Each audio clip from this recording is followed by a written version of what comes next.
Good evening. तो चलिए शुरू करते हैं 14 फरवरी के इम्पोर्टेंट करंट अफेयर्स को।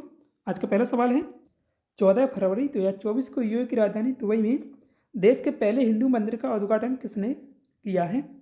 पीएम मोदी के द्वारा इसका उद्घाटन किया गया है।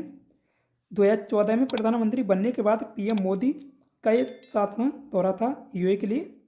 वे पीएम के तौर पर पहली बार अगस्त 2015 में यूएई गए थे। 2019 में यूएई सरकार ने पीएम मोदी को देश के सर्वोच्च नागरिक सम्मान ऑर्डर ऑफ द जायद से सम्मानित किया था।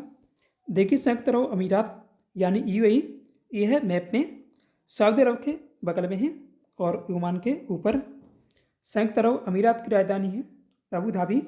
इसकी मुद्रा है दिरहम। एशिया महाद्वीप में स्थित है। राष्ट्रपति मोहम्मद बिन जायद हैं। प्रधानमंत्री मोहम्मद बिन राशिद हैं। ये देखिए यूएई का मैप है। हैदराबाद में संगीत नाटक अकादमी के पहले क्षेत्रीय दक्षिण भारत संगीत केंद्र का उद्घाटन किसने किया है? वेंकैया नायडू के द्वारा इसका उद्घाटन किया गया है। हैदराबाद में पूर्व उपराष्ट्रपति एम वेंकैया नायडू और केंद्रीय मंत्री जी किशन रेड्डी ने इस केंद्र का उद्घाटन किया है। दक्षिण भारत सांस्कृतिक केंद्र का निर्माण हैदराबाद के कला वेदिका हाईटेक सिटी में हुआ है।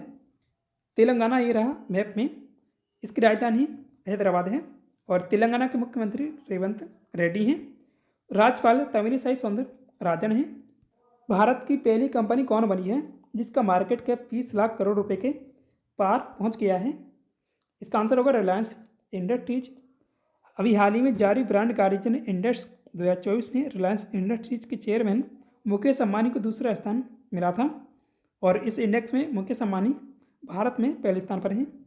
मार्केट कैप के हिसाब से रिलायंस इंडस्ट्रीज देश की सबसे बड़ी कंपनी है। मुकेश अंबानी भारत के सबसे अमीर व्यक्ति हैं। उनकी total net worth 9.38 lakh crore रुपए है। फाइनेंशियल टाइम्स यानी एफटी ग्लोबल एमबीए रैंकिंग 2024 में इंडियन स्कूल ऑफ बिजनेस यानी आईएसबी को कौन सा स्थान मिला है? इसका राइट आंसर होगा 31वां। इस लिस्ट में इंडियन स्कूल ऑफ बिजनेस यानी आईएसबी को भारत में बेस्ट मैनेजमेंट स्कूल का दर्जा दिया गया है। आईएसबी को लिस्ट में ग्लोबली 31वीं रैंक मिली है, जो पिछले साल 39वीं थी। भारत में दूसरी rank Indian management institute Ahmedabad यानी आईआईएमए को मिली है, जो ग्लोबली 41वें नंबर पर है। एफटी एमबीए रैंकिंग को दुनिया भर में मैनेजमेंट प्रोग्राम्स की क्वालिटी और एनालिसिस के लिए मान्यता प्राप्त है। Institute of charter accounts of India यानी आईसीएआई के नए अध्यक्ष कौन बने हैं? आंसर होगा रणजीत कुमार अग्रवाल। रणजीत अग्रवाल को अनिकेत एस तलाटी की जगह नियुक्त किया गया है।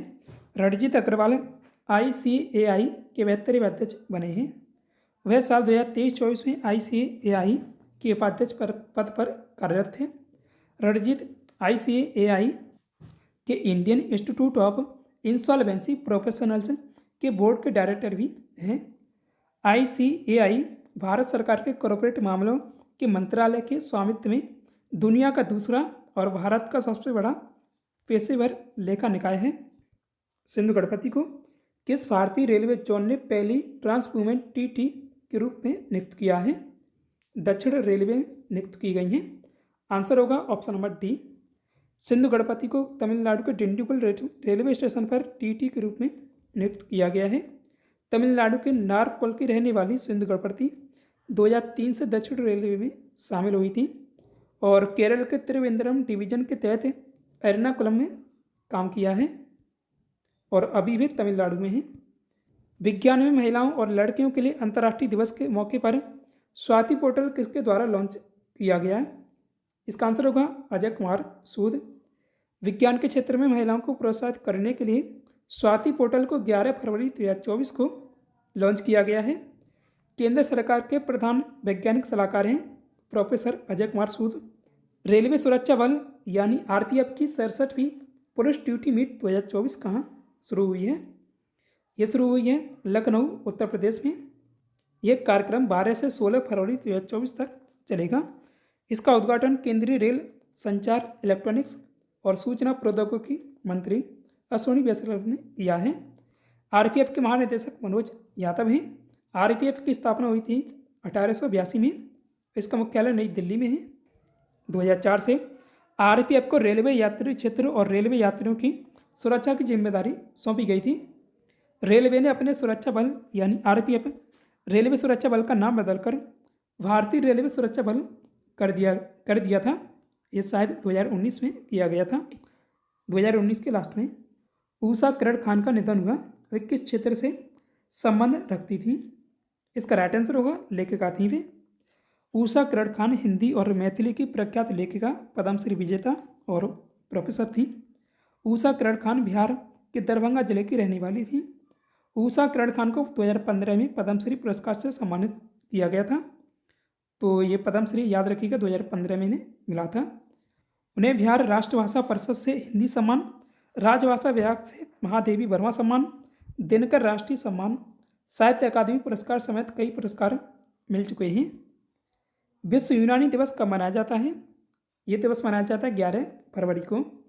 यूनानी विद्वान और समाज सुधारक हाकिम अजमल खान की जयंती पर हर साल 11 फरवरी को विश्व यूनानी दिवस मनाया जाता है। वह नई दिल्ली में जामिया मिलिया इस्लामिया के संस्थापकों में से एक थे। विश्व यूनानी दिवस का मुख्य उद्देश्य है अपने निवारक और उपचारात्मक दर्शन के माध्यम से यूनानी चिकित्सा पद्धति के माध्यम से स्वास्थ्य देखभाल वितरण के बारे में जागरूकता पैदा करना। देखिए, पहला विश्व यूनानी दिवस 2017 में मनाया गया था और 2024 में इसकी थीम है यूनानी चिकित्सा, एक पृथ्वी और एक स्वास्थ्य। अब बात करते हैं जो मैंने आपको कल सवाल पूछा था, ऑन द ऑरिजिन स्पीसीज पुस्तक के लेखक कौन है? इसका आंसर होगा चार्ल्स डार्विन। 12 फरवरी 1809 को थ्योरी ऑफ इवोल्यूशन देने वाले ब्रिटिश वैज्ञानिक चार्ल्स डार्विन का जन्म हुआ था। उन्होंने 1859 में प्रकाशित ऑन द ऑरिजिन स्पीसीज किताब लिखी थी। इस किताब के एक चैप्टर में बताया गया कि कैसे हम बंदर से इंसान बने। चार्ल्स डार्विन का मानना था कि हमारे पूर्वज बंदर थे, लेकिन कुछ बंदर अलग जगह अलग तरह से रहने लगे। इस वजह से धीरे धीरे ज़रूरतों के हिसाब से उसमें बदलाव आना शुरू हो गया। आज के लिए अभ्यास प्रश्न है, अंतर्राष्ट्रीय न्यायालय का नया अध्यक्ष किसे नियुक्त किया गया है? इसका उत्तर आप कमेंट करिएगा। दोस्तों, वीडियो पसंद आया तो वीडियो को लाइक करें। साथ ही डेली ऐसी वीडियो पाने के लिए अपने क्विज GK 360 यूट्यूब चैनल को सब्सक्राइब भी कीजिएगा। Thanks for watch this video.